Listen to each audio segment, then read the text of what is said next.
All right. Before we start tonight's show, I would like to give a shout out to our good friends Caleb Fedison and Dave Shepard, both of them who decided to come and run the New York City Marathon on Sunday. But where is Kim Mulkey running to? Is really the most important question here. Where is she running to in that outfit? She's running She's to running to, Quiet. she's running to the crap table. She's apparently she's running away from Colorado. That's what she's doing. I'm Steve Rabinowitz. Oh man, I'm not going to touch that one with a 10-foot pole. I'm Jay Kaplan. And I'm Anthony Strait. And by the way, here's a lesson in life. Love may come and go, but Wu-Tang Clan's forever, baby. That's right. 30 years, baby, into the chambers. I wish you had told me, or I could have put more references in the script. Well, this is the Other Sports Lines college basketball preview. Now, Tom. Anthony, I was going to say, I'm sure Macklemore agrees with you since Wu-Tang raised him, so you know. And now we've officially jumped the shark. Okay. College basketball is the topic of tonight's show. We're going to talk all about it. Plus, we're going to sprinkle in some baseball and a little bit of Giants counterpoint, which I didn't expect until later today, coming up in just a little bit. But first, let's go to Queens. Really? Let's go to Queens? Okay, fine. Okay, so on Monday of this week, we got an answer to the question, who will be Mets manager in 2024? All of us thought on the show a month ago after Buck Showalter got fired that the answer was definitely going to be now former Brewers manager Craig Counsell. Milwaukee, David Stearns connection, that whole thing. Well, a funny thing happened on the way to that. Like predictions on this show, we were totally wrong. The Chicago Cubs immediately had an opening after firing former skipper David Ross. And $8 million a year later, a number that has also been eclipsed, by the way, by Joe Torre. Counsell goes to Chi-Town. Enter Carlos Mendoza. There have been only two Mendozas known in Yankee and Met baseball in history, Ramiro and the line a lot of free agents who come to New York are hitting under for a very long, long time. Carlos has been in the Yankee organization for 15 years, including the last 4 as a bench coach for Aaron Boone. The 42-year-old will be a manager for the first time in Flushing. That's right, Anthony. You have another first-time manager coming. All that being said, Anthony, is this a move you like or don't like?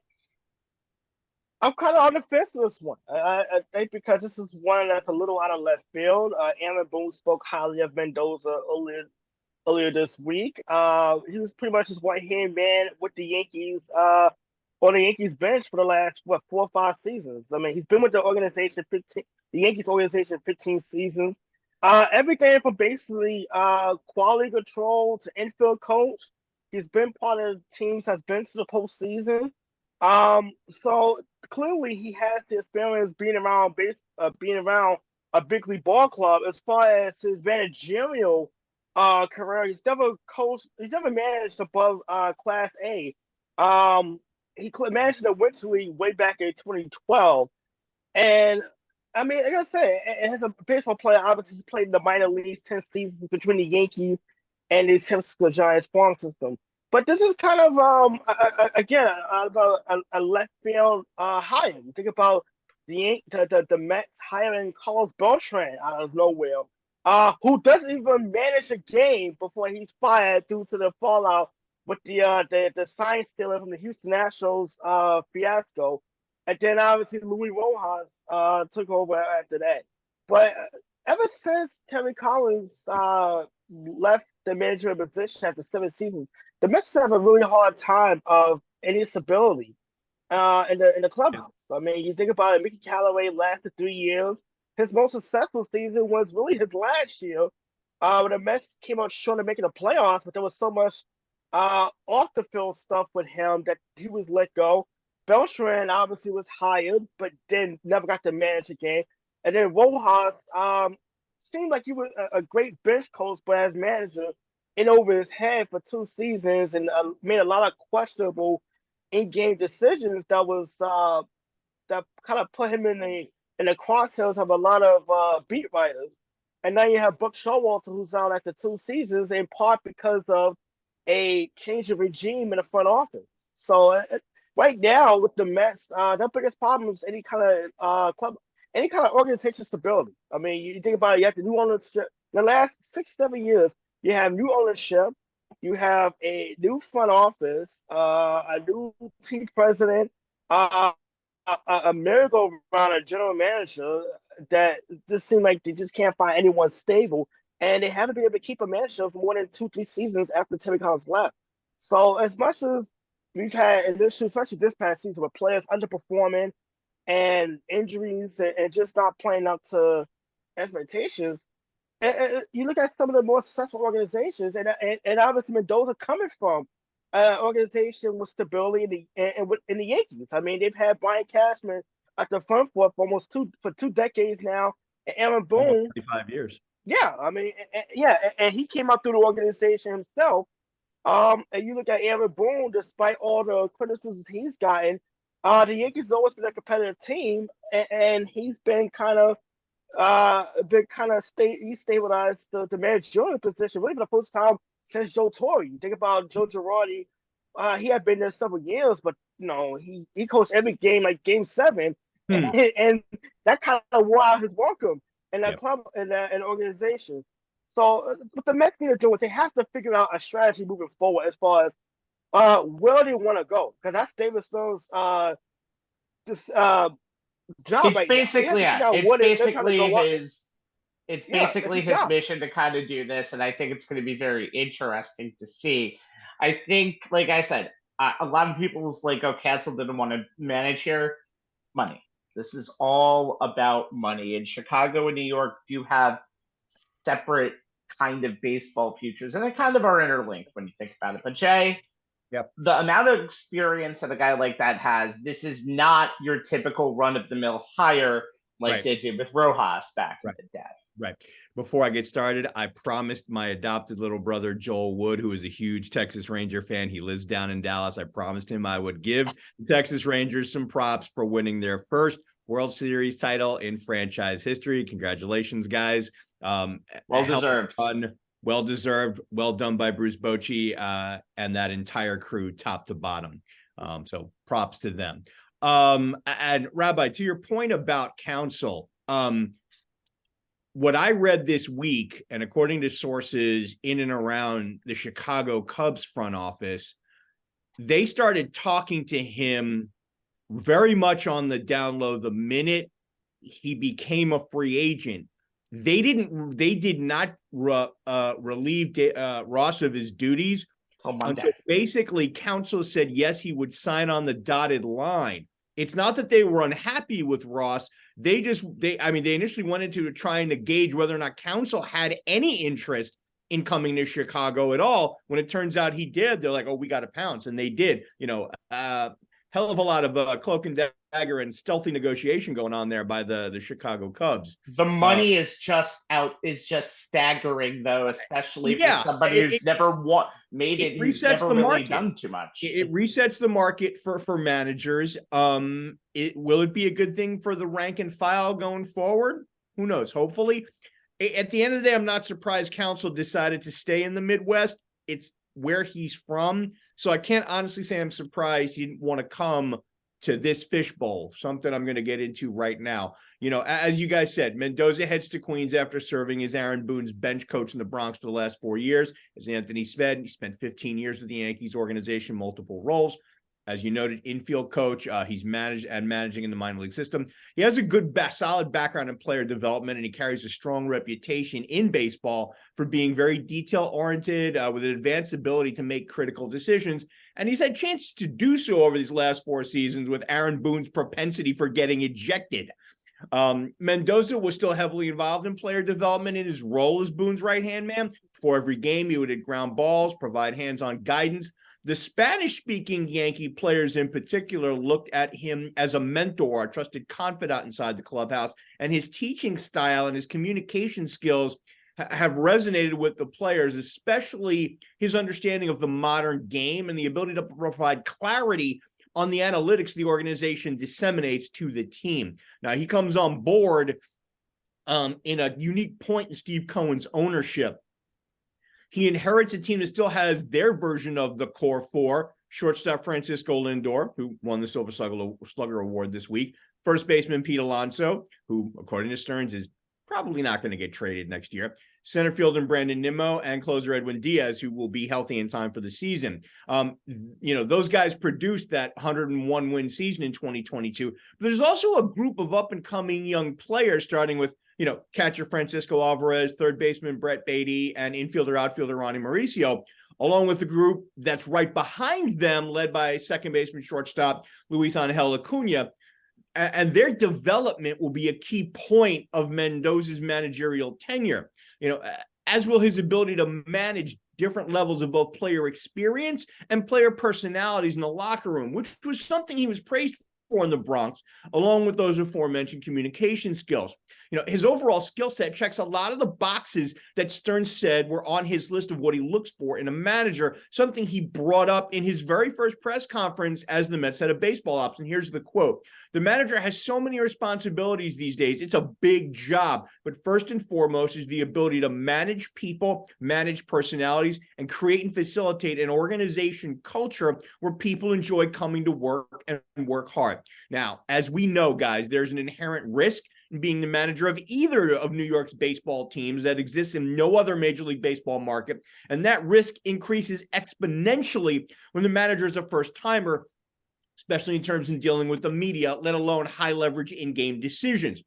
But this is the gauntlet that David Stearns is asking Carlos Mendoza to run with him as his first managerial hire, as the creditor blame will fall as much or possibly more on Stearns as it will on Mendoza. Though having spent all of that time in the fishbowl that is the Yankees, coupled with his calm personality and years of baseball experience, Mendoza should be slightly more qualified to handle all of that than your average first-time skipper. Time will tell, and hopefully the fan base and the media will give Mendoza that time instead of calling for his head the first time he brings in a middle-inning reliever who proceeds to blow a 5-run lead in a game in April. Well, welcome to New York, considering that is exactly what happens. I like the move. Just because of the fact that if you're not going to get counsel, you're going to have to get someone who does know the area very well. There's a lot of good first-time managers out there, so I don't think you could have gone too wrong with this hire, especially considering I think that first year you're going to have a little bit of leniency, just even considering the honeymoon period. What went on last. Yes, it's a small honeymoon period, though, because we know if it gets off the rails badly, that honeymoon period could easily be a 1-year stay. But outside of that, not a terrible move. I don't know if Steve Cohen wanted to make a move like this, but I think it was just a necessary move, and the man's been interviewed for many positions before, many head jobs before, so you knew he was going to eventually get one. Yeah, there are a lot of people in baseball who are surprised he wasn't a manager. He's not a manager already. It took that. Yeah.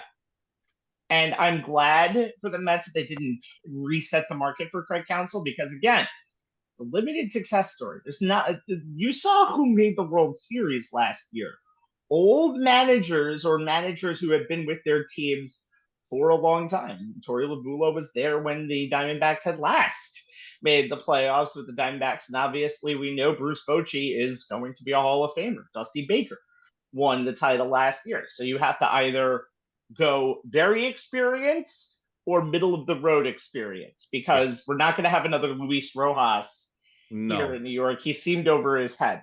Carlos Mendoza definitely does not seem over his head. And I'll kind of bring in a little bit more baseball later on in this show when we talk about our final rant. So stay tuned for that. But I think the Mets are on the right path with this hire. Not a lot that could have gone wrong. Now, what's interesting to me is they basically said they're not going to hire a GM this offseason, and that kind of bothers me a little bit. It shouldn't be Stearns making all. I know that he was going to, but I feel like you do need a GM to at least be the face of the organization and not just have a president talk. But see, that's the thing. That's his job, and it's the way he It's the way he operated when he was in Milwaukee. I'm not surprised he's going to do it here. He has more pressing things on his plate than hiring a number 2 guy, an official GM. He did bring in one of his longtime collaborators to be his VP of international scouting and player development, a guy who's going to take on some of those ancillary type GM roles. So it's not like he's going to be bereft of staff.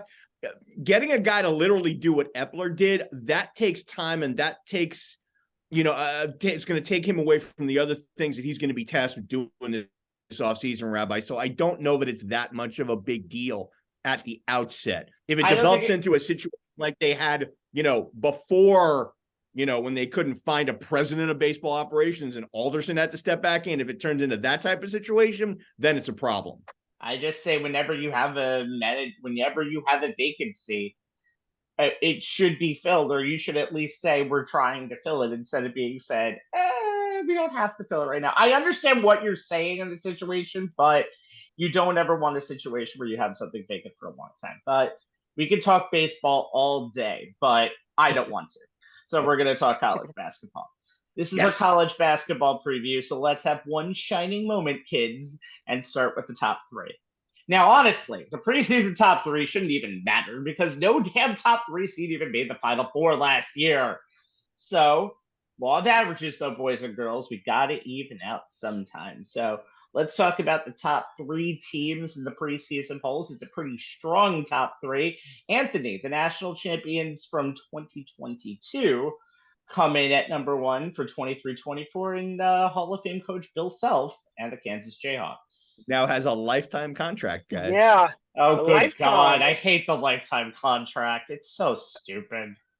Yeah, but I mean, try convincing Bill Self to actually coach anywhere but Kansas at this point. I mean, some guys you just give it to, and it's like, you know what, you earned it. That would be like Roy Williams to North Carolina. I was going to say, you know what's interesting?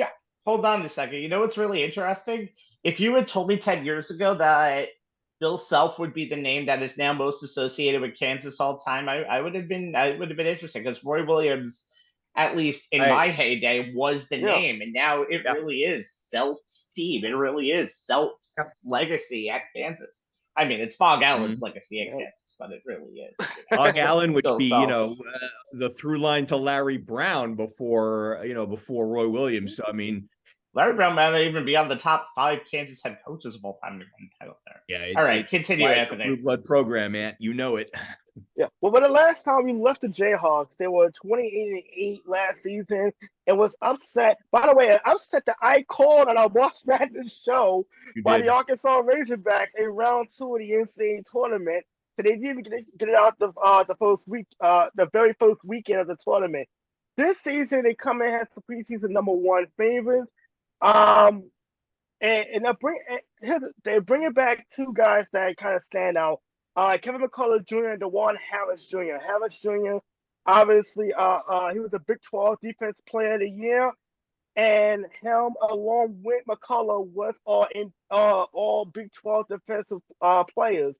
But the big addition is a guy that Rabbi's going to talk about later on, is Hunter Dickinson, and the transfer from Michigan. What he does is he gives them an inside presence. He scored 21 points in the first game against North Carolina Central. Gotta throw that one in there just to kind of get people on the edge of their seat. He does give them an inside presence. Obviously, Bill Self has been raving about him quite a bit leading up to the season.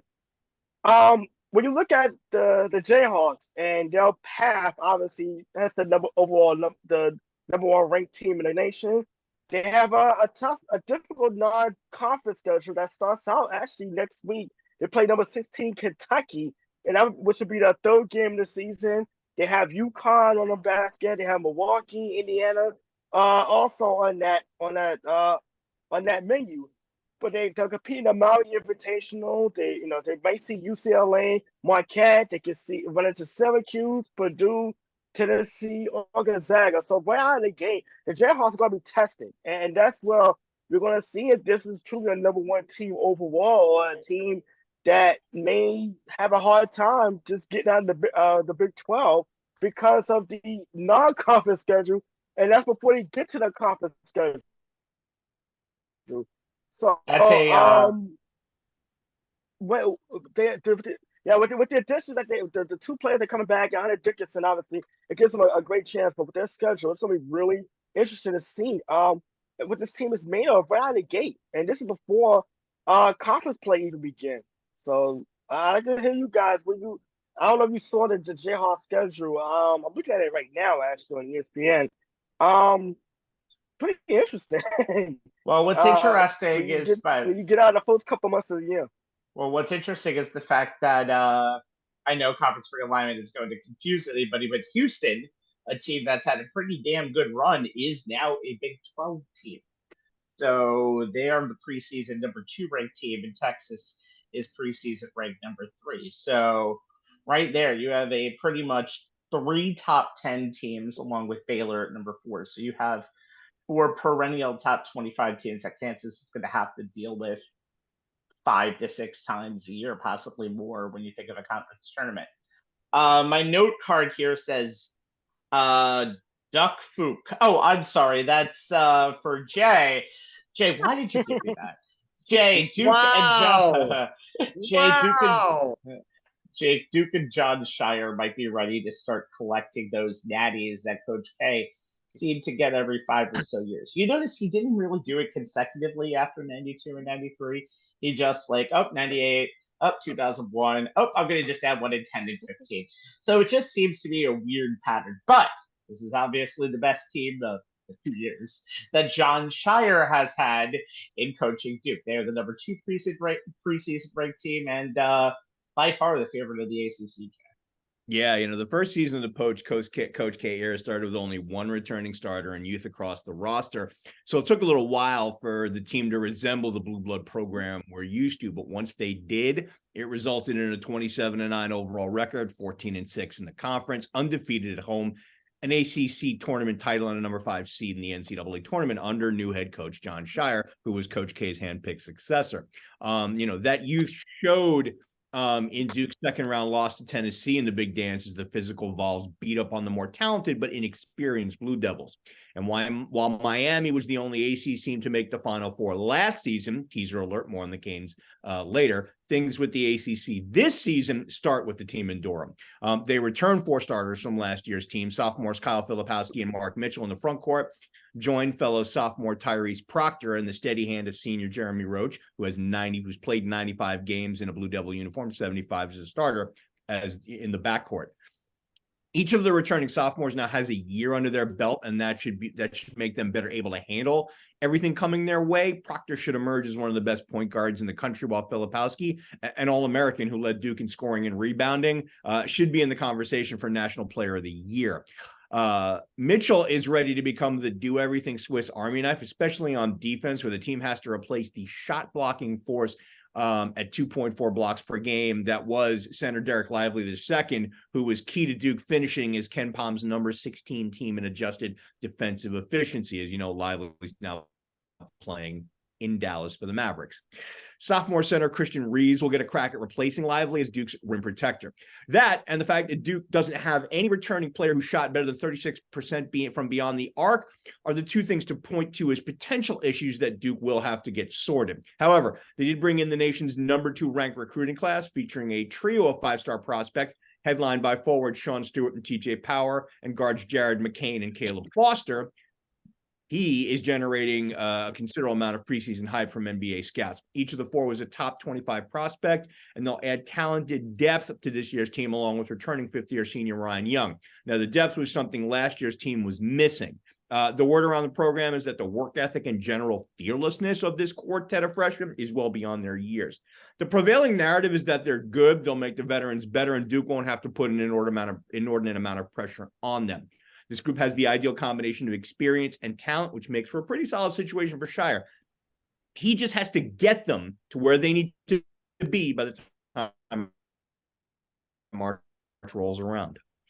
Yeah, and I think last year there was a lot of hype for Duke after they won the ACC tournament, and Tennessee kind of knocked them right back down. I think, and again, it's no surprise. John Shire was the recruiter for Coach K. Coach K wasn't always in recruiting as much. John Shire was the guy, and he did a pretty good first season. Let's see if this season is going to be a much improved step up, or if it's going to be a Hubert Davis like second season. Sorry, Jay, I had to make the comparison because there's a lot of hype going on to this I know. team. Everybody loves to up on my heels. It is, but honestly, it's a pretty good comparison to say what the biggest fall off would be for this team. What's going to be interesting is the big test for Duke comes up with a 2-game stretch, starting Friday, November 10, and then again Tuesday, November 14th, where they play 12th ranked Arizona and then followed by number 4 Michigan State. Those are a couple of big early season non-conference tests. So it'll be interesting to see how, if the experience that these kids gained and going through that season last year, how that comes to play. The Wildcats are always a unique, interesting team to play. And, Michigan State is Michigan State. So it'll be interesting to see.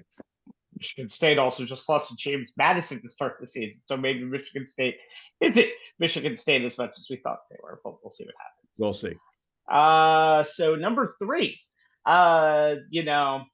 last year, back in 2019 or 2018 going into 19, Virginia went from first round disaster, leaving the tournament as the number 1 seed, and the next year won it all. Guess what? Now it's your turn, Purdue, because you're number 3 in the preseason rankings, and you bring back pretty much your whole entire team. And obviously, they lost to Fairleigh Dickinson in the round of 64, first round last year.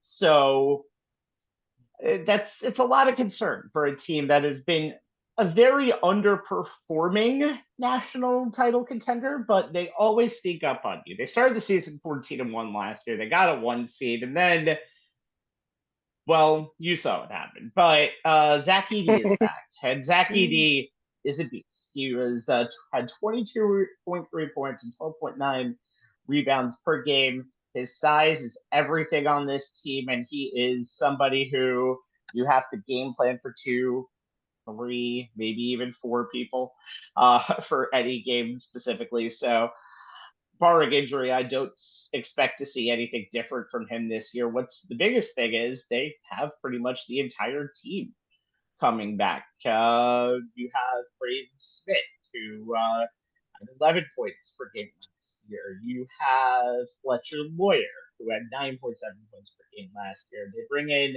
Miles Colvin, who is a 6'5" wing, versatile 2-way player, can provide a spark with that team. And Edey cannot be this team's only playmaker. This team needs to have a starting 5 that'll give them 20 to 30 points per night and not put this whole team on Zach Edey, because Edey's going to be dominant. But if you could only have Edey in there, it's going to be tough sledding. Now, Michigan State is their top contender. We saw what just happened to Michigan State in against James Madison. Doesn't mean that they're not going to be in the mix the entire year. They're probably Purdue's biggest competition. Big Ten, who is, by the way, not had a good NCAA tournament track record. They have been on a little bit of a Final Four drought.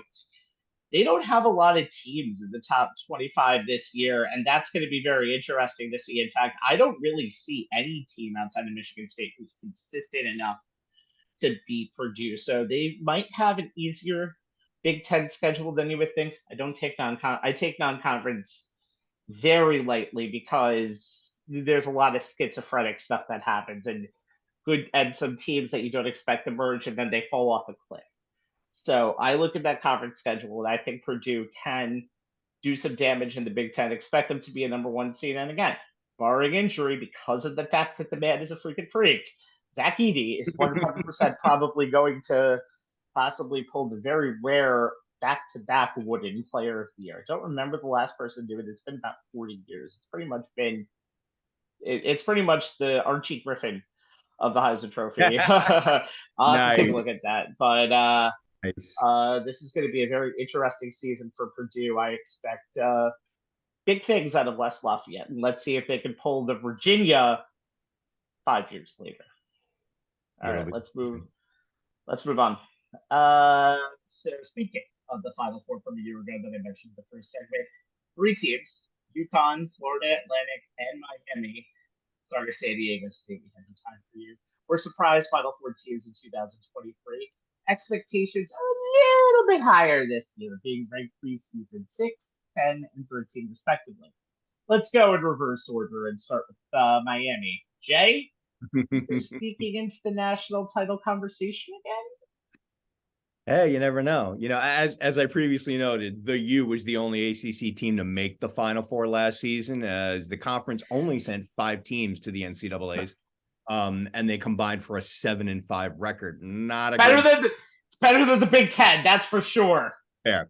Not a great showing for a conference that traditionally has been the conference of college basketball. That being said, the Canes represented the ACC well, showing the rest of college basketball, what the conference is known for a while now. Jim Larrañaga has built a program that is a very tough out. The Canes are hard to guard, and they guard hard, and they do it with an unconventional small ball lineup. They consistently get good looks, and they knock those looks down. They were the most accurate shooting team in the ACC last season. They hit field goals at 48.3% overall and 38.5% from beyond the arc. Both were tops in the ACC. Their 79.4% free throw percentage was second.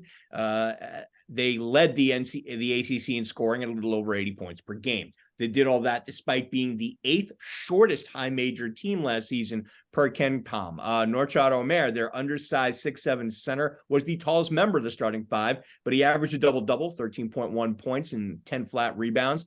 Top 30 in the nation in rebounding per Ken Pom, and was especially big on the offensive glass, where he is number 8 in the nation in offensive rebounding percentage. Their style of small ball worked on the offensive end, as Miami was 6th in the nation per Ken Pom in adjusted offensive efficiency, but not so much on the defensive end, where Ken Pom had them ranked 99th in adjusted defensive efficiency.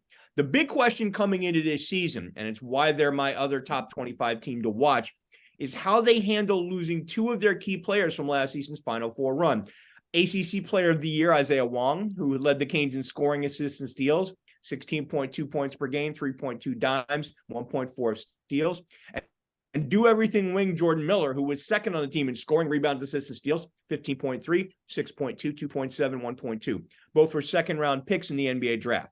The good news is that Omer is back, as are point guard Nigel Pack and versatile wing Wooga Poplar, hell of a name, who was second in the ACC in three-point percentage during conference play, 6th in steal rate, and top 25 in both offensive rating and defensive rebound percentage, and who Larrañaga says may be the best pull-up 15-foot jump shooter in the country. The Canes also dipped into the transfer portal, adding wing Matthew Cleveland, who averaged 13.8 points per game and 7.4 boards for FSU last season. Cleveland has long been seen as having NBA potential, but he's a bit of a streaky player. He was slow out of the gate early last season, but from mid-December through the end of January, he averaged 16 points and 10 boards. But a back injury in February led to his production dropping off towards the end of the year, with his points per game and rebounds averages dropping to 12 and 6, and his field goal shooting dropping under 40%. Cleveland couldn't really make it work as the summer went all's number 1 option, but maybe in a more complementary role with the Canes, he could give them a much-needed piece. If he can stay healthy and find some consistency, he has the skill set to give the Canes the slashing and scoring that Miller gave them. But the player in the spotlight will be Pack, who really stood out in the NCAAs. He averaged 16.4 points per game, knocked down his 6.6 threes per game at a 45.5% clip, both of which were higher than his regular season numbers of 13.6 and 40.4 on 6.1 attempts from beyond the arc. He dropped his turnover rate in the tournament from 12.5 during the regular season down to 8.4. Can he maintain that same efficiency on an increased volume? If so, then despite any defensive deficiencies due to him being just 6 feet tall, at least according to the media guide, his coach doubts that though. Pack's ability to score the basketball and make plays for his teammates should give Miami, a chance to be in the mix to be the class of the ACC.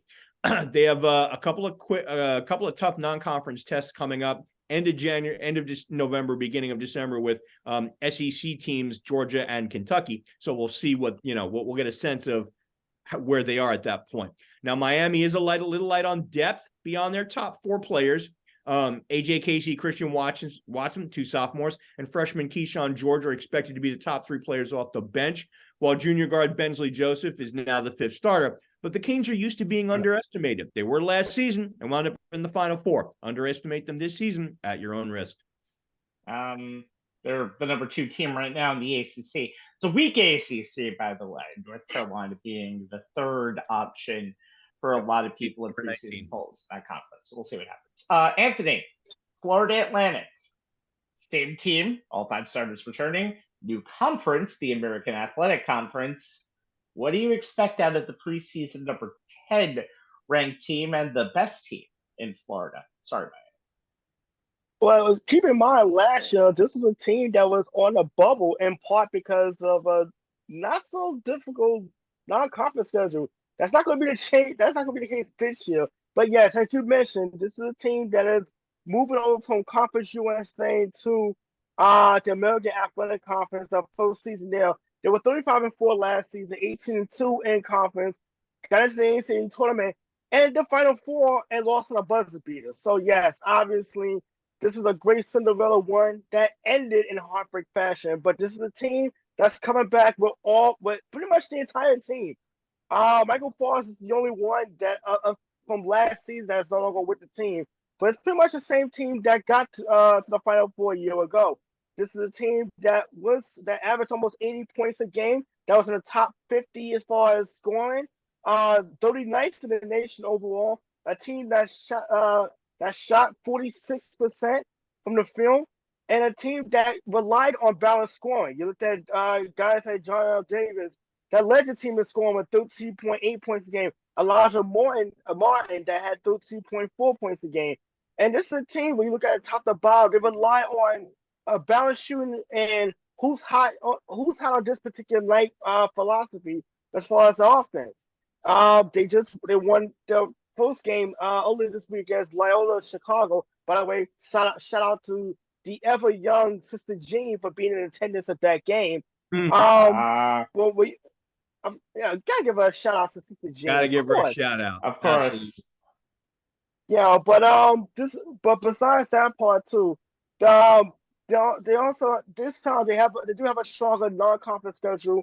They'll take on number 25 Illinois, number 12 Arizona, and someone that I'll be talking about in the next segment that'll be part of that game also. And they may face Texas A&M or Iowa State in the ESPN Events International Tournament.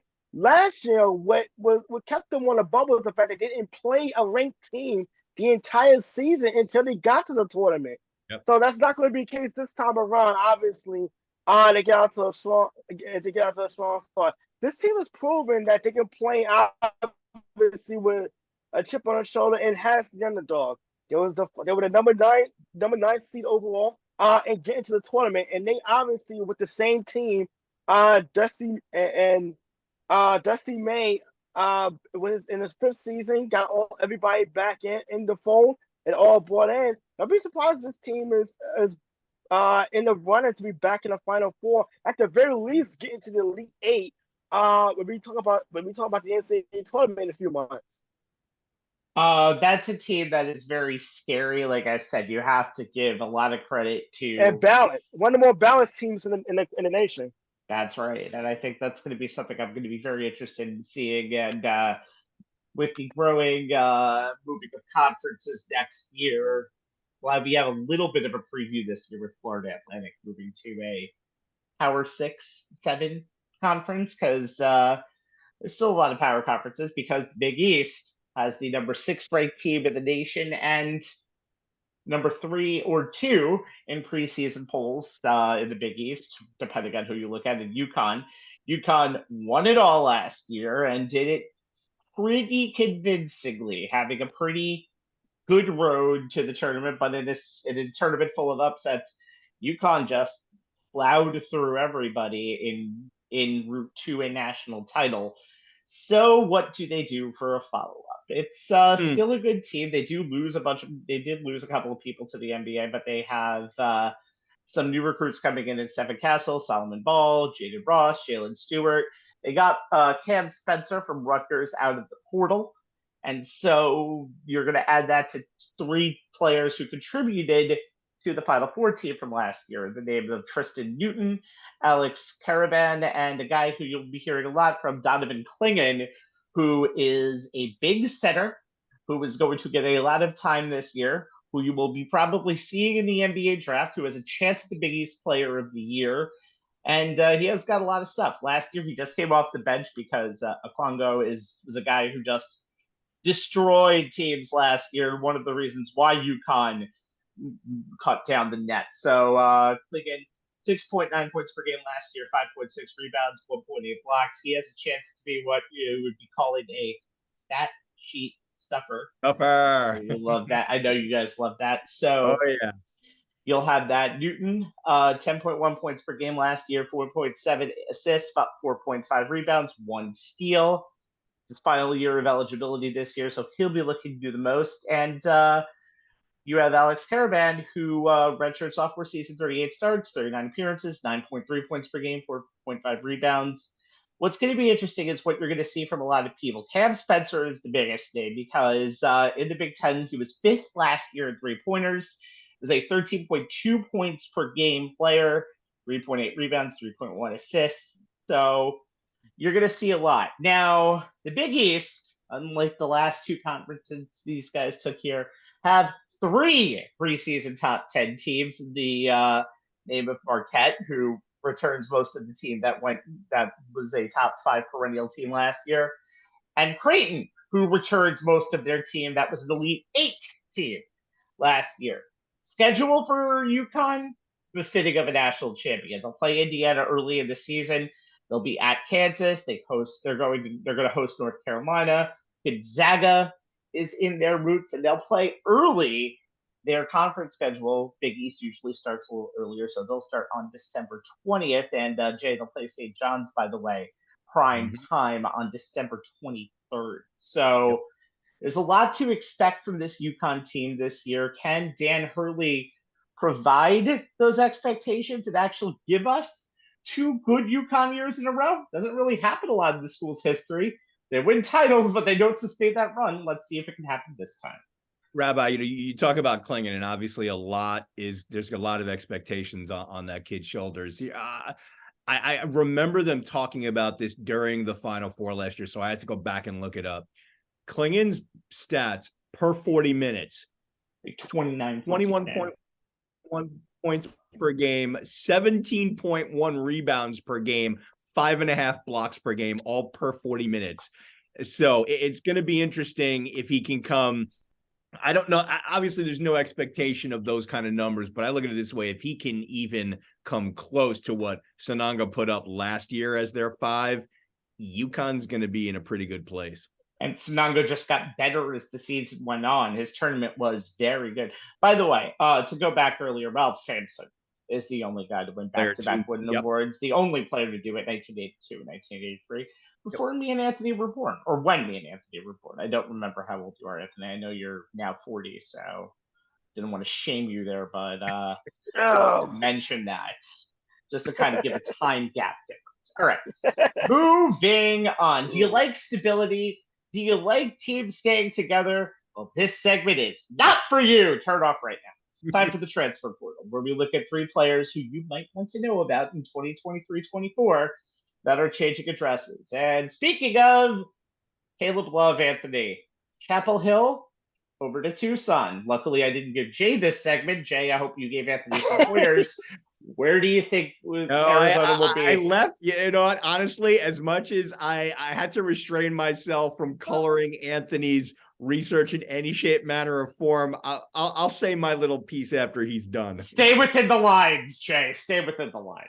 I'll stay within the confines of the Dean Dome. That's all I can promise. That's a big dome, so okay, that tells me nothing. Go ahead, Anthony. Yeah, Caleb Love transferring from North Carolina to Arizona with a somewhat of a minor pit stop in Michigan before he spent a New York minute. That wasn't a minor pit stop. That was a big pit stop that immediately did a detour on. He didn't even have time for a cup of coffee, so you know. But he's definitely going to. The word is obviously he's buying into Tommy Floyd's system. He had 12 points in that first game earlier this week against Morgan State in his debut. But when you look at it too, and going to Arizona, he's a 6'4" junior guard, a long wingspan, averaged 16.7 points a game last season for North Carolina, shooting 37.8% from the field, contributing a little under 4 rebounds and 3 assists per game. You have to go back to his stock going up in the NCAA tournament a couple of years ago. He averaged 18 a game in the 6 NCAA tournament games. He scored 30 and made 6 3-pointers against UCLA in the Sweet 16, 28 against Duke in the Final Four. And obviously there was talks of him going into the NBA draft. That did not happen. Came back to North Carolina, and with the expectations, we all kind of know what happened with North Carolina. They struggled last season, missed the NCAA, a rarity for North Carolina, and missing the NCAA tournament. And entering the transfer bubble, I mentioned earlier, he stopped up Michigan for 2 weeks before decommitting and decided to go to Tucson, Arizona. It should be interesting how he fits in. Obviously, the Wildcats added Keyshawn Johnson, another transfer from San Diego State, and who was also one of the best defensive players in the portal. So the Wildcats, a team that's looking to try to go to another deep run, they'll definitely restocking up, but adding a guy who could potentially give them 20 points a game on a given night, it should be a big boost for Tommy Floyd's team. Yeah, I mean, if anybody was in dire need of a change of scenery, it was Caleb Love. The drop off between his, that NCAA, that late season and NCAA tournament run to the regular season last year, night and day. We those of us who cover and watch the Tar Heels, the consensus was that Caleb Love had a John Starks-like season. You guys will remember Starks, who was equally capable of shooting the Knicks into a game or out of it. There's a lot of times Caleb Love, his shot selection was comparable to a hitter in baseball who doesn't know the strike zone. His shot selection would drive us crazy. There's no doubt he could drop 25 and take over a game and win a game for you. But there was a lot of times where it looks like Caleb Love was hunting his own numbers and not playing within the team concept. It was a very frustrating season, I know, for the team and for him. So I think a fresh start for both was needed. It'll be interesting to see how he acclimates to Tommy Lloyd's system, which is night and day different than what Hubert Davis runs at North Carolina. And also maybe being out of, not that Arizona is not a high major, high caliber program, but, in the terms of, tiers, Arizona doesn't quite qualify at the same blue blood level as North Carolina does. And maybe there'll be less pressure on Caleb and he'll be able to kind of like rediscover his game. There was also rumors, unsubstantiated, but rumors nonetheless circulating that there was definitely some rifts going on in the Carolina locker room that he was, if not at the center of, somewhat related to. So like I said, for all, it was a parting of the ways was necessary for both to be able to move forward. Yeah, and I agree with you, Jay. And obviously, you follow North Carolina closer than obviously anyone on this panel. The drop off last season was staggering, and it wasn't just the on-court play.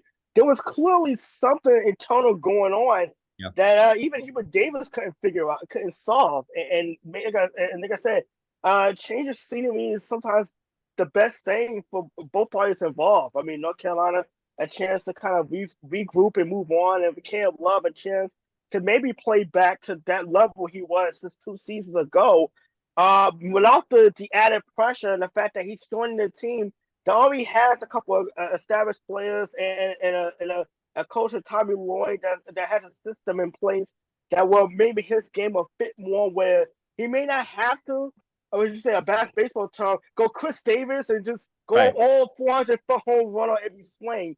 But be able to pick and choose when he gets to go for his and take over a game and maybe rely on his teammates and let the game come to him a little bit. Mm-hmm. And honestly, maybe, and I hope, and I don't mean this in any type of derogatory way, I hope what Caleb went through last season and, what happened in the, that blip of his career in Ann Arbor, I hope it humbled him a little bit, at least caused him to kind of like step back, take a look at himself and realize, maybe I need to do some things a little bit differently going forward. I can't believe you said that Arizona is nowhere near the pressure of North Carolina and Blue Bloods. It's on the same level. Let's stop that Rabbi, right now. I'm sorry. It's not on the same level, but I gotta disagree with you. You can't. Your Blue Blood is basically nine schools, and everybody else is a tier below. But I gotta disagree with you on that. Rabbi, I gotta disagree with you. It's a question. So then it's Kentucky. It's Kentucky, Michigan, Indiana, no, and then it's not even Michigan. No, when you talk about the recognized blue blood programs in men's college basketball, UCLA, North Carolina, I understand that, but I just don't think that's Indiana, going to change the scenery of like Arizona is one level below. Kentucky is in that top tier as well. It's that top tier and it's rarefied air. It's no disrespect. No, I understand that, but it's not. But just to say that there's like no, don't give me a timeout here. Just to say that there's no pressure on him because he's going to an easier. It's still I didn't the say there's no school in the pressure. country. I didn't say there's none. I said there's less. You're going from the 19th ranked school to the 12th ranked school in the country. It's not about more expectations. No, it's. I like to chime in just a little. Please do. Yeah, of course. Let the person who's agreeing with you chime in. Yeah, but the thing is, though, with Arizona, the thing is, and this is no disrespect to the Wildcats, their history whatsoever, because they've been there, they've been national champions. We know that. But I look at North Carolina, like with Duke, it's a brand. It's like it's something different. It's a different level with the Tar Heels and like with the Duke Blue Devils of the world. That it just like playing for them. It's just a different level. That's like if you're a baseball player and there's a difference between. No, I understand that. I love North. It's a different. I love North Carolina. Level of expectation. I love North Carolina, but all of a sudden, I think for most players, he can't handle it, and I think that's what Jay mean by the blue blood expectations. Not necessarily that North Carolina is a step above Arizona. I think it's just the expectation level is a completely different animal. It's not the history. It's the fact that they were the number one team on everyone's radar last year. It's nothing to do with the history whatsoever. No, I mean, Rabbi, I understand what you're saying, but to a certain extent, the history is part of it. Tobacco Road is college basketball country. The Valley of the Sun is not looked at the same way. It's not any disrespect. The program that Olsen built at Arizona that got bequeathed to Sean Miller, to Tommy Lloyd, there is history there. There is plenty of they are annually expected to be the class of the Pac-12 right now. Right. And they will be expected to be among the top teams in the Big 12 next year. But there is a difference between that and playing for a program that has the history and everything that goes along with it. I understand that, but the way that and I'm going to say this and I'm going to drop it after this. The way you two are talking about right now is basically what, no disrespect, is what Notre Dame fans are basically saying, how there's always pressure on playing in Notre Dame or Alabama, even if they end up 5-7, which is kind of bullshit to me. That's all I'm saying. Moving on. Jordan Dingle, moving from Penn to St. John's, Jay. It's the leading scorer in the NCAA this year, going to a big-time program with the new big-time coach under Pitino. Yeah, I mean, when 71-year-old native New Yorker Rick Pitino, who's the only head coach in men's college basketball history to take 3 different schools to the Final Four, decided to put in a change of address card with the post office and move from New Rochelle, where he led Iona to the NCAAs twice in 3 seasons, to Jamaica Estates. It put one of the Big East's OG programs, and my alma mater, back in the spotlight. That spotlight only got brighter when Pitino, in his very first press conference as the new head coach of St. John's, unapologetically said that most of last season's roster probably wouldn't be able to play for him, other than 6'11" center and double-double machine Joel Soriano, who averaged 15.2 points, 11.9 boards, almost a block and a half, and shot 56% from the floor. Pitino went all out to make sure he stayed. But what that meant was there was going to be a huge influx of players coming in from the transfer portals. He brought in, senior guard Naheem Aliane, a reserve on UConn's title team last season, but a key shooter at Virginia Tech before that. Simeon Wilcher, a 4-star freshman guard who was originally headed to the Tar Heels. Senior forward Chris Ludlam, who led Harvard in scoring and rebounding, 8.8 points and 8.5 boards. And senior Dennis Jenkins, who averaged 15.6 points per game and 4.9 assists as Iona's point guard last year. But it's the player that Pitino called, quote, the prize at the end that I'm most intrigued by, and that is senior 2-guard Jordan Dingle, who was the Ivy League Player of the Year at Penn last year and the nation's second leading scorer at 23.4 points per game. Guy who had 25-plus point performances against the likes of Villanova, Temple, LaSalle, St. Joseph's, and Utah State last season. Dingle has solid size for a Big East guard at 6'3". Here's some interesting next-gen stats that I found on him. He spent 27.3% of his possessions as a junior as a pick-and-roll ball handler, putting up 0.841 points per possession in those situations per Synergy Sports, and he can flat out make shots. He took only 19 unguarded jump shots all of last season and still averaged 1.03 points per possession on jump shots overall per Synergy. Dingle ranked in the 100th percentile nationally in contested jumpers taken. He put his name into the NCAA in the NBA draft after the season and was pretty much told by scouts and execs alike that they needed to see how he would fare against better competition, which is why he entered the transfer portal.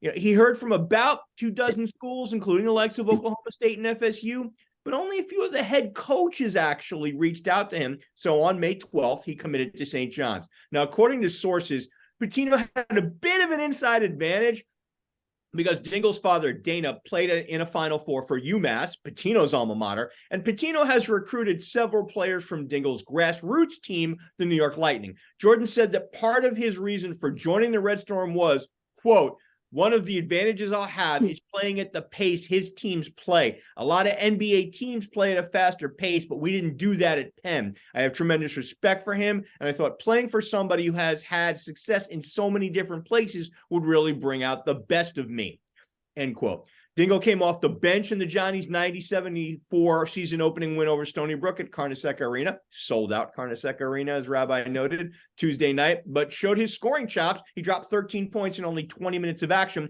as he works his way back from an assortment of injuries that caused him to miss both exhibition games. Pitino has no doubt that once Dingle is 100% healthy, that he'll be lighting up opponents, saying, quote, Jordan has just got to play basketball. He's missed so much time. He's going to be fine. He's going to be a good player for us. He did remarkably well tonight. St. John's is going to need him to be the player he was last season because, no disrespect to Stony Brook, but the season gets pretty real pretty early as the Michigan Wolverines come to MSG next week, and their Big East schedule includes 4 teams ranked in both preseason top 25 polls, including the aforementioned 3 in the top 10 that Rabbi mentioned in the previous segment. So they're going to need Jordan Dingle to light up scoreboards for them if they're going to live up to their preseason number 5 pick in the Big East standings. Villanova, by the way, is that 4th team. Just a heads up on that. Okay, so I trumped you all because I have a freaking preseason All-American 2 years in a row, moving from Michigan to Kansas, Hunter Dickinson. He averaged 18.5 points per game and 9 rebounds for a underperforming Michigan team last season that still made the Sweet 16 and secured all Big Ten second team honors. He decided to transfer out and try to find himself possibly a better place for his final season. No disrespect to Michigan. They're a good team, but he found Kansas, which is possibly one of the best schools in the country and obviously ranked #1. By the way, 42% from three last year as well. And again, this was a down year for Dickinson. I think he expected to at least be first team Big Ten. So obviously his versatility on that team is going to be amazing. It's going to make Kansas a difficult matchup for anybody, especially when you have Kevin McCullough Jr., Juwan Harris Jr., KJ Adams, which we talked about before. This team is big. And Michigan, when they were connected on the floor last year, connected with over half of their shots inside the arc with Dickinson on the floor. This is a very good player who scored 21 points in his season opener against North Carolina Central, again, on Monday night. And 21 points, 8 rebounds, 5 assists. Oh, yeah, he played under 24 minutes. So this is the best player on the best team in the country, and he comes right in. And obviously, not humble. He is a guy who will pump his fist in any way, shape, or form, and he's doing it for one of the most exciting college basketball fan bases in the country. Again, not like Michigan was, but you're going to a school that has a very good chance to go 2 national titles in 3 years. And then Bill Self said he's the best offensive big I've ever had. Not the best defensive center. He's got to get better. Jay, you know that from watching him at Michigan. Yeah, but absolutely. Can he shoot it? Can he pass it? Can he score on the block? Can he play out of double teams? There's a lot of things that he does that are gifted, and hopefully we can take advantage of it because I think he's really, really talented. By the way, he coached Joel Embiid. So this is a guy who basically Hunter Dickinson wants to be a good pro, and he figured, why not take the crash course at Kansas to do so? Yeah. I think he's going to be, again, barring injury, really successful. I expect him to be the anchor on what is probably the most talented team in the country. Yeah, without a doubt, Rabbi. I mean, look, I think Dickinson kind of did all he could at Michigan. And it's no disrespect to what, Juwan Howard, who is recovering nicely from off-season heart surgery, be well, Juwan. But I think he saw that at least short-term, meaning the remainder of his college career, Michigan wasn't going to continue to be trending upward like it was his first couple of years there. And there wasn't a lot of options. I don't think there were a lot of options for him to grow. No, which is the bigger thing. Right, exactly. And that's the thing, and if you're looking to refine your game, be in a situation where you're going to be playing meaningful basketball in March, have a chance, play in a conference that routinely sends, similar amounts of teams to the big dances you did from your previous stop, but play for a coach who, as you said, has developed big men. I look at what he's done.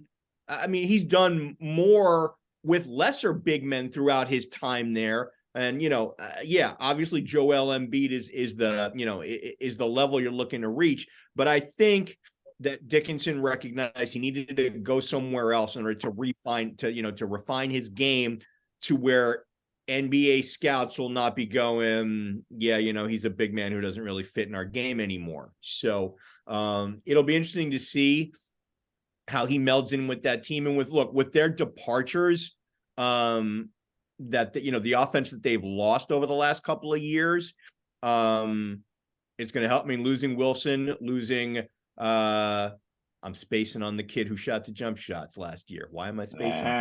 Grady Dick. Toronto, Grady Dick. There you go. Sorry about that, Grady. Losing those two guys who were big pieces of their offense. Self needed to bring in somebody who, is a legitimate number one option offensively, and Dickinson gives them that. I'm looking forward to him in pick and rolls with DeJuan Walker. That should be crazy. And he can step outside and shoot face up. Yeah, the defense is going to be something he's going to have to work on, as well as, show that needs to improve his lateral quickness. But yeah, he's going to give Self the type of force inside he has not had since Joel Embiid was there. It's, again, his most talented team by far. By the way, shout out to somebody who should have been mentioned, Max Asmus. Yes. Is moving to Texas. Yeah. From Earl Roberts. So That's a guy that kid's a microwave. He's a guy who has been a 20-point per game scorer, and now he moves to one of the more talented Big 12 teams in the country, right? The third, he's all in the top 10 team. Yeah. All right. So when the ball is tipped for the Final Four in Glendale, Arizona, who will be there? Glendale, Arizona is, and I've heard this, fucking hot in April. But Anthony, only outside. Fan base, still, Anthony, right. Whose fan bases won't mind this sweat a little bit heading into the Final Four? Dry heat, Rabbi. It doesn't. Yes. Have you ever been in a dry heat? It's still hot. Yeah, I've been there in July. Yeah, I've been there, but trust me, it's not fun. More than once. but at least in this case, the 4 teams that makes the Final Four in Arizona won't be sliding on a grass field like we saw in the Super Bowl several months back. So that's already George Toma ain't walking through that door, guys. Hell no. It won't need him to. Okay. Yeah, okay. My picks for the Final Four, I got Kansas. I got Purdue, Duke, and I'm gonna go with Michigan State. You're gonna go with the team that lost to James Madison. Okay, I know it's one game, but still. Hey, James Madison rules the world right now in basketball, and the undefeated team in football, who, by the way, can't make it to a bowl game. But yeah, they're actually pushing the NCAA to give them special dispensation. And they should. I mean, they can also do it if there's not enough qualified teams. But I can never count out Arizona, Michigan State, so you know how that goes. Kind of not over the last years. Jay, who do you got going? All right. My first team up is Kansas for all the reasons Anthony talked about in our top 3 segment and all the stuff, Rabbi, that you and I just talked about just now. You guys know I follow this program, so I was going to be Rock Chalk Jayhawk here the moment I found out that Dickinson was leaving Ann Arbor for Lawrence.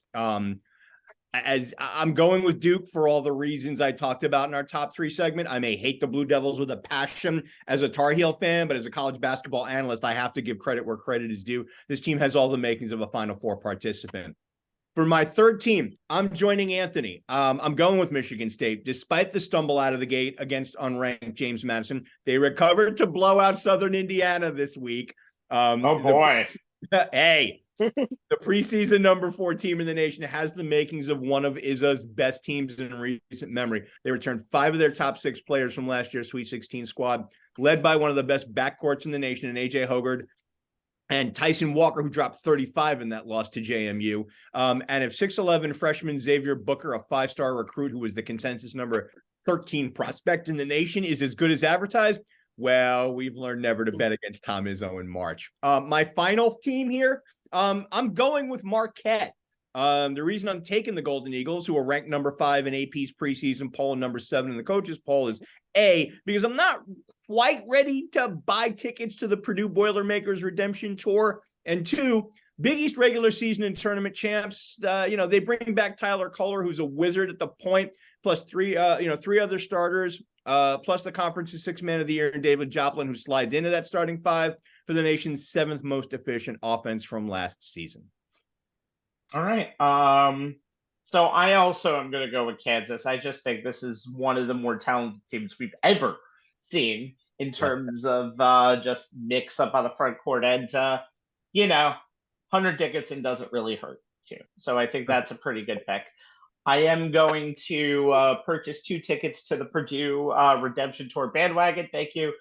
I can't see this Zach Edey final season going the way of the terrible way. I think the way Virginia banking on them pulling a Virginia.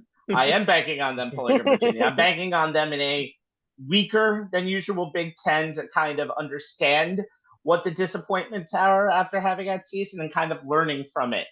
I'm also going to go with Marquette. I actually really love this team. I love what Shaka Smart has done over there. And I think they are up and down the court the best team in the Big East. And again, they've also were disappointing in the tournament last year, and I think they can make some improvements. And my final team, I'm going to pick Houston. So I'm going to go 2 Big 12 teams. There are They've averaged 30 wins a season over the last 6 years and a Final Four run in 2021.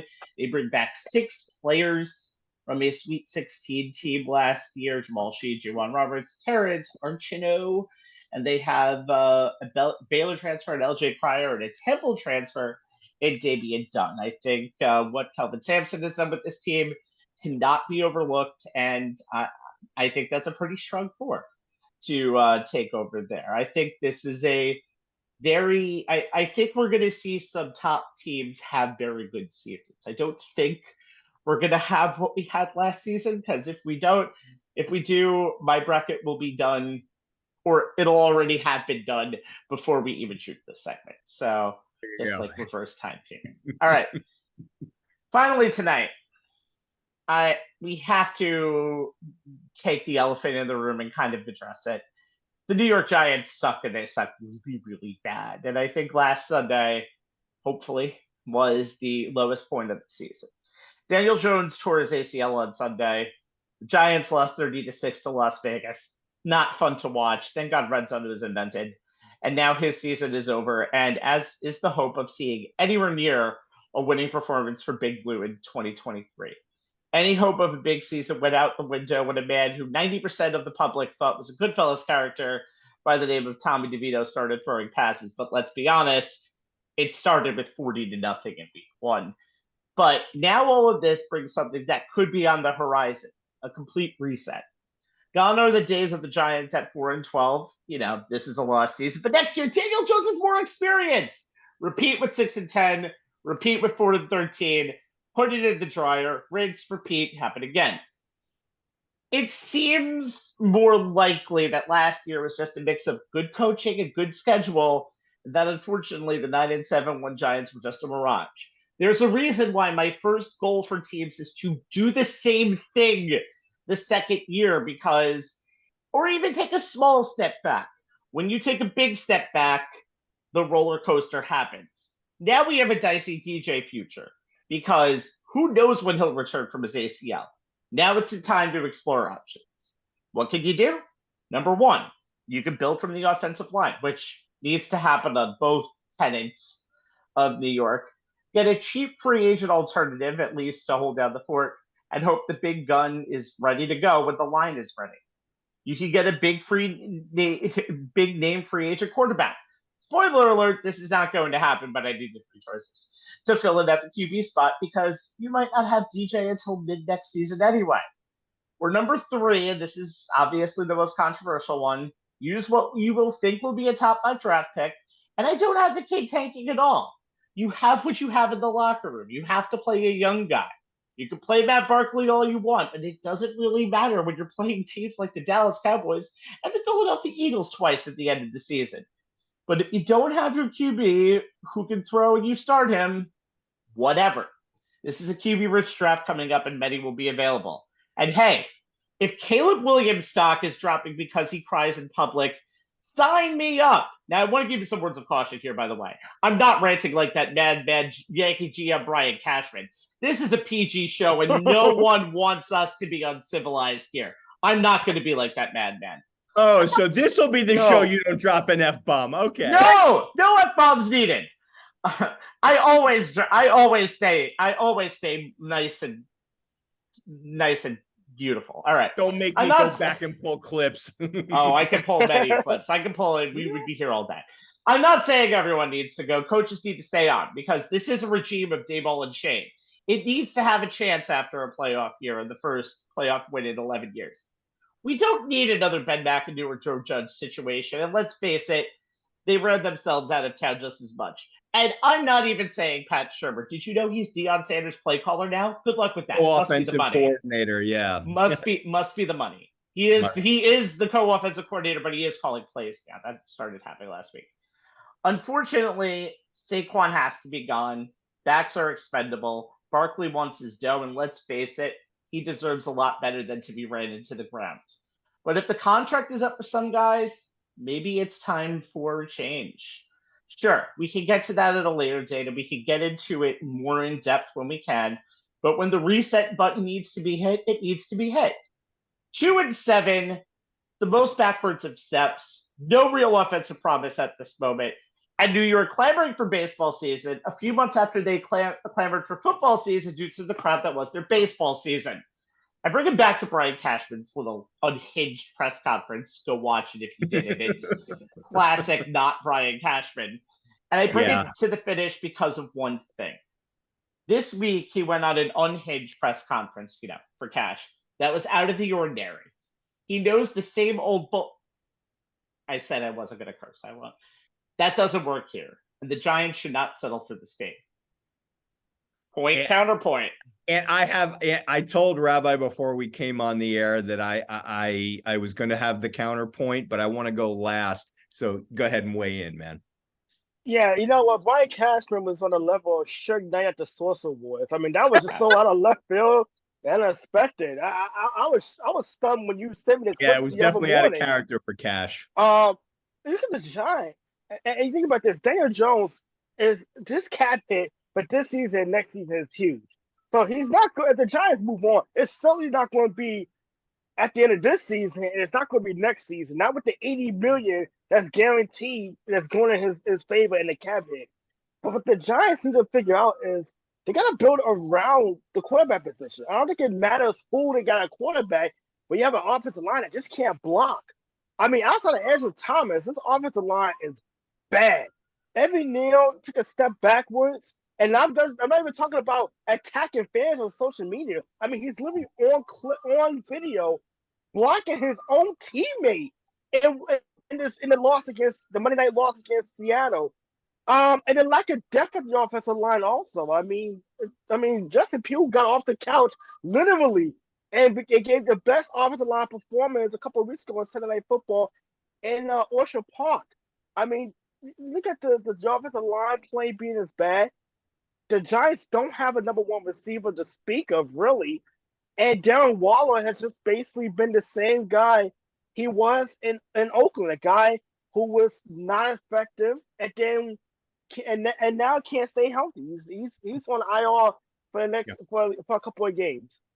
So when you look at this, when you look at that, the Giants have to figure out, okay, what do we do from here? They're gonna have to build. If you talk about rebuild, they have to rebuild from the inside out. I mean, that's pretty much what this is all about. And yeah, both New York teams have to do that. But with the Giants in particular, and we saw that with 40-0, they could not keep anybody off Daniel Jones or Tyron Taylor, who injury was in part because he was flushed out of the pocket and the guy didn't have any room, any time to throw the football. So they have to rebuild the offensive line outside of Andrew Thomas. Do you give Evan Neal another chance? I mean, they don't want another Eric Flowers situation. No, where they keep a guy around too long and then try to move him around and things get worse. So they're gonna have to maybe add a couple of veterans to our offensive line and some depth behind that line in the case of an injury and try to get some cohesiveness, some chemistry in that regard. And maybe they're going to be in the top 5. Maybe they use it to get a playmaker as a wide receiver. I mean, I would love to have Marvin Harrison Jr. on my team if he's available, because it's like, because Justin and Caleb Williams, if you're going to have the same situation at offensive line, and the guy get pummeled mostly. We've seen in Carolina with Bryce Young, the guy can't stay right side up. And then when he does, his quarterback, his mental time is probably quicker than it takes me to tie my shoes. He has to get rid of the ball just out of pure instinct. Like, I watched the game. Fear for his life. Yeah, the game tonight, he has a wide open receiver. He overthrows him by like 5 yards because he just, like, I mean, Monster Sweat is literally breathing down his neck. And that's what the Giants have to figure out. They got to rebuild this team. But they did the opposite in the offseason. They gave Daniel Jones weapons, but nothing to keep him from getting beat up. And they're going to have to change that philosophy. It's like, look, we got to get back to the fundamentals of what builds a football team. It's the old Bill Parcells mantra.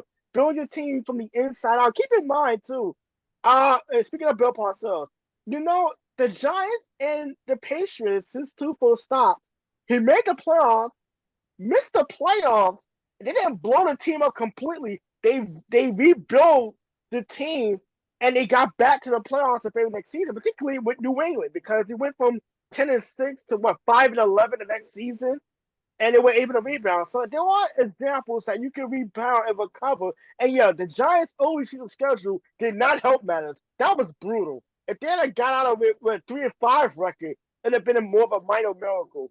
But at 2-7 in a lost season, you gotta figure out what you have and what you need to add to this team moving forward. Now, I would rather have Danny DeVito throwing passes than Tommy DeVito, but we don't have many options right now. So I think when you don't fire the coaches, you don't do any of that, because this which team I didn't advocate, by yeah. the way, in any way, shape, or form of this team has lacked stability ever since Tom Coughlin left. Was longer the head coach, and that's something that Joe Shane and I'm quite sure ownership, the merits and the Tishers want to kind of reestablish with an organization that had just had such a bad turnover from year to year when it comes to the head coaching position.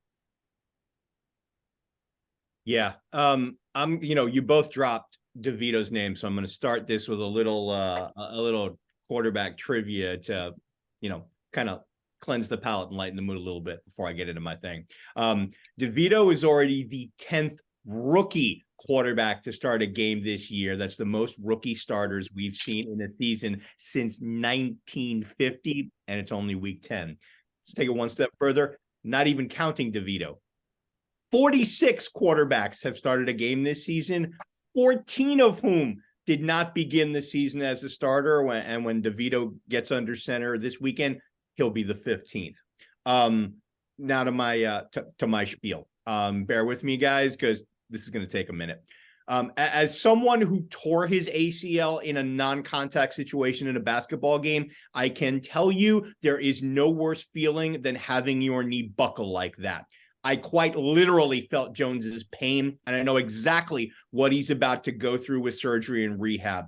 And Rabbi, I can tell you what the timeline is. If all goes well, he should very well be 100%, well ahead of training camp next year. I had a 9-month turnaround. He's got more time than that before training camp. Jones spent so much of this season with, as Anthony talked about, an absolute mess, a Charlie Foxtrot mess of an offensive line, sacked 28 times in the first 5 games, with the last one leading to that neck injury that forced him to miss 3 games. And without Saquon Barkley, didn't have him for a lot of those 5 games. All of these things were major contributing factors in his subpar performance. Now, granted, Jones does bear some responsibility for it as well. But now here's the thing, that now that both the offensive line and Barkley seem to be whole and on the right path, or at least a path to the right path, it is a cruel twist of fate that Jones doesn't get to see if he could have helped right the ship that is the 2023 season. I think he deserves that chance next season. See if he can be the QB1 we saw in 2022, who on some Sundays practically willed and carried this team to victory, culminating in the wild card win over the Vikings in January, where he became the first quarterback in NFL postseason history with over 300 passing yards, 301 on 24-35, 2 passing touchdowns, and over 70 yards rushing, 78. Granted, things didn't go as well in the divisional run against the Eagles, but his performance against the Vikings was a big reason that the Giants decided to extend him this offseason. I also go back to something that co-owner John Maris said back in January of 2022 after hiring Joe Shane as the team's new GM. And here's the quote: "We've done everything possible to screw this kid up. He is not wrong." In his 5 years since being the number 1 pick of the 2019 draft, Jones has played under 3 head coaches, 4 offensive coordinators, while having limited weapons on the perimeter, Barkley missing plenty of time due to injury, and consistently playing behind a suspect offensive line. Straight up, guys, Jones has hardly gotten a fair shake. Giants ownership knew it then, and they know it now. It may not mean much to an irate fan base egged on by WFAN hosts or a clickbait-seeking media, mainstream or otherwise, but Jones is beloved in the locker room. His teammates sing his praises, focusing on his toughness, his accountability, and his leadership, All are things that you want from your starting quarterback. They have the utmost respect for him, and he returns it in kind. When they found out he'd be lost for the remainder of the season, they were devastated. This is a guy who, despite not having many opportunities in his career, has risen to the occasion in big moments for this franchise and did not cave in under the pressure of having to play for his job last season due to the team not picking up his fifth-year option. Yeah, I know. The rest of this season is going to be hard to watch. Fugly is probably the best word to describe what we're about to see. But the top 5 pick or better they'll get in the draft should go towards his cache of weapons, not his replacement. Ohio State wide receiver Marvin Harrison Jr., anyone? Like Anthony, I'm on board with that pick. Or if not, then the Giants should trade back with a quarterback-needing team, and there will be plenty of them, for a haul of picks that can be used to surround Jones with even more talent. I know. Everyone is now looking at Shane's scouting itinerary this fall, which showed that he's been keeping an eye on Caleb Williams, the presumptive number 1 overall pick. He attended 2 USC games in the past 3 weeks, and he also scouted the potential number 2 and number 3 quarterbacks in this draft class, UNC's Drake May in September, and Michigan's J.J. McCarthy in October. And, of course, the Josh Allen pick from Shane's time in Buffalo is being factored in as proof that the Giants GM is absolutely going to take a quarterback in April. Here's the thing that Giants fans who want to play amateur GM have to get straight on. Regardless of how Shane uses that top 5 or better pick, Jones will be a Giant next season for 2 reasons. A, the Giants can create $19.4 million in salary cap savings while eating just $22.2 million in dead money if they cut Jones after the 2024 season, which is the out they gave themselves with his contract. Doing it sooner and eating any more dead money is not something that Mara will do. It's his money, guys, not yours. And it ain't. By the way, I never said to advocate cutting Jones either. Not you. This is not. I know. This I'm not saying talking again. to you with that. I Okay? understand. All right.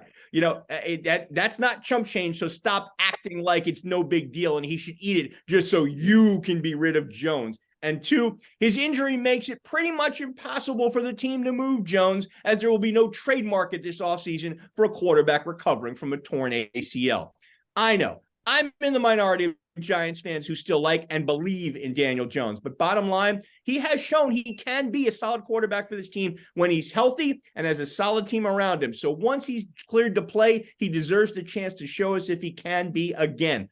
Look, 2024 is going to be just like 2022. He'll be playing for his job. And then that turned out pretty well for the New York Football Giants last time. Just saying. I know, but I think let me start here because I have to counterpoint you 2 here. I love the pick of Marvin Harrison Jr., but you need to find a way to go line first, because you can put whatever weapons you want on this team. See Wilson, Garrett. I think you need to worry more about keeping the quarterback upright. And there's many different ways you can go in the draft. The only thing I'm saying is you don't get a chance to draft this high too many times. I'm not saying it should be his replacement, but if that player that they pick in the top 6 most likely is not an impact player and not is an impact player, it has to be an impact player. It cannot be a project. It needs to be a sure 100% thing. Or as close as you can get what it is. It is a draft. Yes. Everything is a crapshoot. But I think I love the Harrison Jr. pick, but there are better ways that the Giants can go, in my opinion. And I think it does start with the line. No doubt. Now, Anthony, you can go.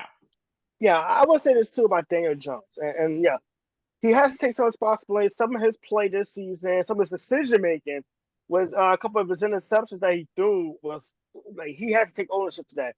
I would give him credit too, though. In the face of sports media, particularly WFAN, calling from the Giants get rid of him, fans on social media, or even calling in, cheering the fact that he tore his ACL, he's injured. But you know what? He stood. He was there earlier this week. He answered questions. He's been a stand-up guy the whole time he's been with the Giants. He's taking responsibility when he's not played well. When he had played well last season, like in the playoff game, he gave a lot of praise to a lot of his teammates. He talked about after that Minnesota game in the playoffs.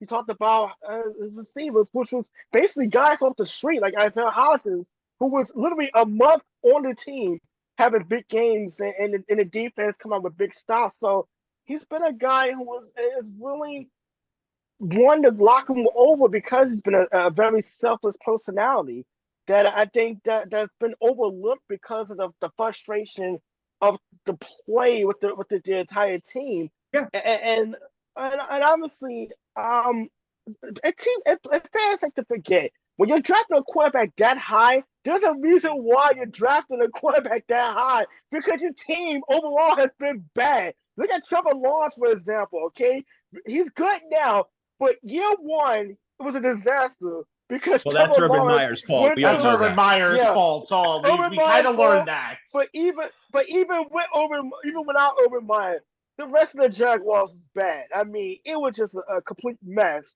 that even Trevor Lawrence wasn't going to save in year one. Year two, no. and now it's so much better because the team built around him. He was the focal point. They gave him something to work with, and that's what the Giants have to do moving forward, because they've done it. They've done the exact opposite. I mean, you got to give a quarterback a chance to succeed and put him in a position to succeed. And we've seen Daniel Jones, when he's had the opportunity and the right pieces, he can be a very effective quarterback. Hence, the Giants getting to the playoffs last season to the surprise of many and winning a playoff game. Mm-hmm. So the Giants have a laundry list of things to do for the rest of this season and definitely for the offseason. But Daniel Jones, being an ex-Giant, is certainly not going to be on that list. No, I mean, and Anthony, look, you and I both played the game. We know what it's like to be in those huddles, to be in that locker room.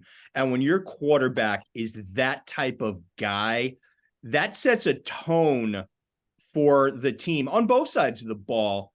And that's kind of where it starts.